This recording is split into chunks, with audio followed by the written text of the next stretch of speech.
I believe our next speaker's name and photo would appear right next to those words, right? Dr. Amy Acton is one hell of a public servant, isn't she? And so I'm very excited to introduce you. She showed, what do we want in our leaders? We want people who speak truth. We want people who tell us the real story. We want people with courage, who just keep coming back every single day in a crisis and set us straight and challenge us and energize us. And we saw that in Dr. Acton, all of us, in as big a crisis as we'll probably ever see in our lives. And one thing I want to make sure I introduce her, when I introduce her, that you all know is, and this comes up every once in a while, there is some rumor, Dr. Acton, that you're considering running for governor, right? Has anyone heard that? There's a rumor about that. And every once in a while, I've heard people say this, and I think this is something we all need to make sure we set the record on. Some people say, well, wait, she left when people were being tough because they were protesting her at her house. So how could she be governor? That's come up, right, Amy? And what people need to understand is actually the way she left is also a moment of leadership and courage, because she didn't leave because of that. She was, as she'll tell you more clearly later, she was too busy with all the craziness of saving the state to worry about people in her front yard. Her husband had to deal with that. It wasn't good, but he had to deal with that. She was too busy saving the state. People don't know this, but the reason she ultimately stepped aside was the politics were starting to shift, and all of a sudden people were coming to her and asking her to sign orders that she knew would kill people, like opening county fairs in the middle of a pandemic. And I think it was Larry Household who wanted that done, right? And she said, I will never, ever sign my name on something I do not believe in. So I'll keep helping the governor, but my integrity and my leadership is about doing the right thing, and if that means I have to step aside, I'm going to step aside. That's a leadership moment. By the way, she was named, I think, was it the JFK Profile and Courage Award for that type of courage which we seek in our public servants. So with no further ado, I'm really excited and honored to introduce to you Dr. Amy Acton.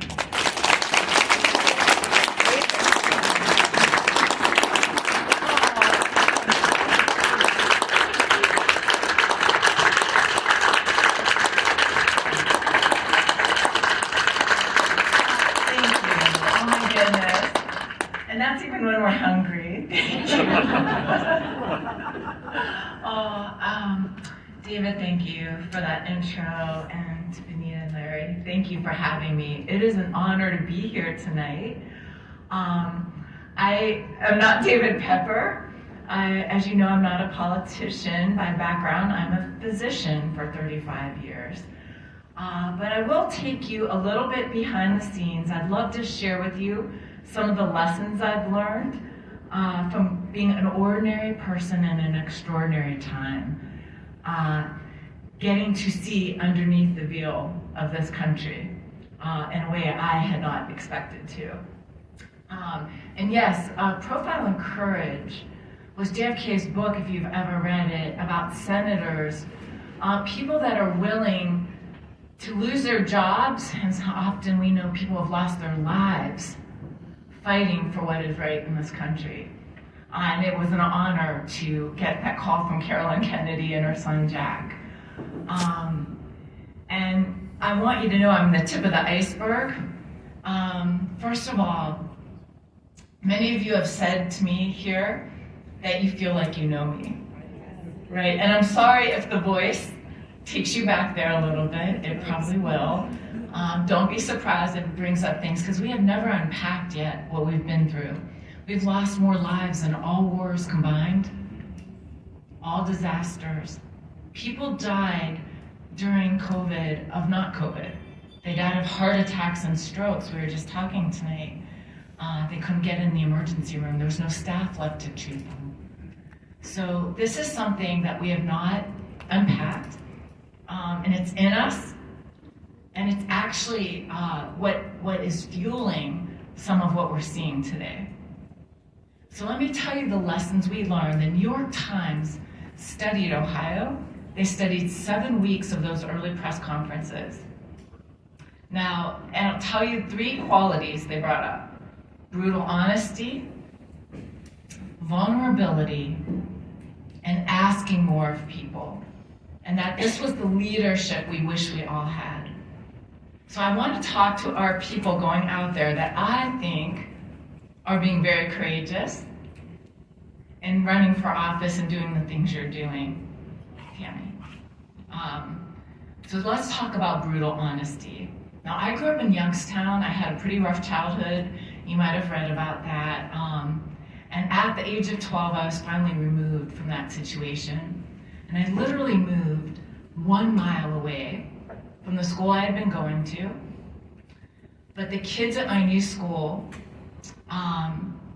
we were all on a different trajectory. I stayed in one school for 7 years straight, but the kids I left behind who were just as smart and just as nice went on a completely different path. I went to med school right out of high school. They were having kids at 16. That is when I first learned that your zip code can predict, on average, how long you will live and what quality of life you will have. Far more than your genetic code, right? The social determinants. I had another name for it yet. And then I went to the Bronx. After I went to med school here at Neo-UConn NeoMed, our fast-track BSMD program. 1990, I went to the Bronx to Albert Einstein. Half the kids in my pediatrics practice were going to be dead by the age of 3 from getting AIDS and contracting HIV in utero. It was a crack cocaine epidemic. And that was the beginning of my feeling like I am never getting out ahead of things in time. And that made me fall in love with this field called public health and preventive medicine. We gained 30 years life expectancy in the last century. 30 years. But only 5 of them were due to everything I learned in med school. The other 25 years, and this is so important for the moment we're in, were things that we could only solve collectively. Clean water, safe food, air being right, safety. Somebody left public health here. And that is so crucial because we have lost the common good. We have lost all sense of the work, the actual work we have to do to be together. When I walked in that state house, I said to those legislators, first of all, I was like the Ted Lasso of politics. Let's just get the work done. And that was a blessing because I was able to get a lot done on both sides of the aisle because even folks who I just couldn't agree with on so many issues, inevitably I could find that one thing that they cared about. Maybe it was home visiting programs in their community, not far from here. Maybe it's lead poisoning in the pipes. And that is the art that we have lost. So in the pandemic, a lot of people talk about flattening the curve. And in Ohio, we flattened the curve. There's data now that proves it. We made choices early that put us on a different trajectory. But from that childhood I had, I just began to believe that if I put the cold, hard truth on the table for you, see, there's no order I could have written that would have saved all those lives. They were guideposts, they were guardrails. That every one of you, if you were running a court, you had to decide new rules. If you were running the prison, you had to decide something new. An election, which we did not go through, we postponed, you had to decide new things. We're trying to keep those polls open. In your household, in your business, every one of us had to do that. But what I imagined at the beginning of the pandemic, 2 p.m., thinking nobody is going to watch the Ohio News Network at 2 p.m., I imagined the Titanic movie and all those lifeboats that didn't get filled up. And I imagined these life rafts, and I imagined that if I could just tell you something true, that you would start to grab people and pull them up, that you would watch the nurse and her child when she did the double shift, that you would check on the elderly neighbor, and you did. Ohioans saved each other. We are capable of doing that. It was like 9/11. You didn't notice a stranger on the street for a good 6 weeks in this state before all the antics started. So I have a lot of hope for how we get out of what David Pepper just talked about, but hope is optimism with a plan. A plan, and then all of us rowing together toward a North Star, and we did that. Secondly, we talked a lot about vulnerability. I talked to you about things that were not COVID. I remember talking about a Colbert. He had Michael Stipe on, who sang a song, "There's no time for love like now." And everybody went out and listened to it that day. And then I got a call from Michael Stipe from REM. How can I help Ohio? There was a woman named Bonnie Bowen She was on a Facebook fan club, and she was 92 years old. She painted watercolors every day, day 1, day 2 of the pandemic, day 300 and whatever. She got COVID, 92. She got tens of thousands of prayer messages from all over the world. And she got through it, and she's still doing those watercolors. I know, it's so beautiful. I travel the state everywhere, and all I hear are stories of heroism. We talk a lot about the hate, and the hate was real. There was a plan to kidnap Gretchen Whitmer, if you remember. That was against me and the governor as well. It was coming from a cell in Northwest Ohio. I had executive protection from March on, so that wasn't why I stepped down in June. I had long ago started ignoring all that. It was real. But the truth in Ohio was the love was so much greater than the hate. A mom painted a sign that said, "Act on love, not hate." It was a play on my last name. So we started to say, act on love, not hate. Act on kindness, not fear. Because we now know that there's something far more contagious than any virus. It's fear, it's intolerance for ambiguity. George W. Bush made the first pandemic playbook right after 9/11 because they realized that a pandemic or a biologic weapon is the gravest security risk to this country. That it untethers everything, just like we saw the supply chain, the economy had crashed before a single order was written. We have great data on that now. And that bad actors take advantage of us and pit us against one another. And right now, 30% of what you're hearing in the media, on social media, is coming from other countries. And people who are opportunistic and cruel will bring up Springfield. They will dehumanize. The governor and I went to Haiti. He's been building schools in Haiti with Father Tom Hagen, priest, in the honor of his daughter who died. They will dehumanize us, and that is what we're actually fighting against and have to pull ourselves back from. Kindness is not weakness. It is often mistaken for weakness. Obama just went on a great rant. I suggest you watch it when he was in Pittsburgh about what real strength is. Strength is not bullying. Do we teach our kids that strength is bullying? But strength is in the bystander. It's when we grab a couple of our friends and say, we're not looking the other way. David and I were talking to women who run farms on both sides of the aisle, multi-generational families, who said, we are so tired of the hate. It is destroying our community. Our sheriff is going around saying, if I see someone who doesn't look right here, I'll decide if they belong in this community.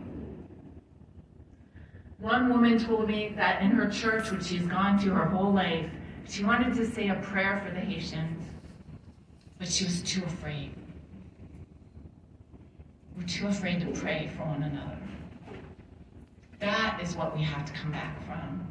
Kindness is an age-old enduring principle in every world religion, scientifically proven to improve your health. Your biochemistry changes. Hardest to be to ourselves. We all admit that. The inward kindness, the one we all work on our whole lives. But when you are good to others, it literally changes your health and changes their health. So we have got to stop thinking that it is okay for Jim Jordan and Vance and all these folks to be turning us against one another. And it won't end with this election. So I want to say my third thing to you, what I want to ask of you. This fight is not over.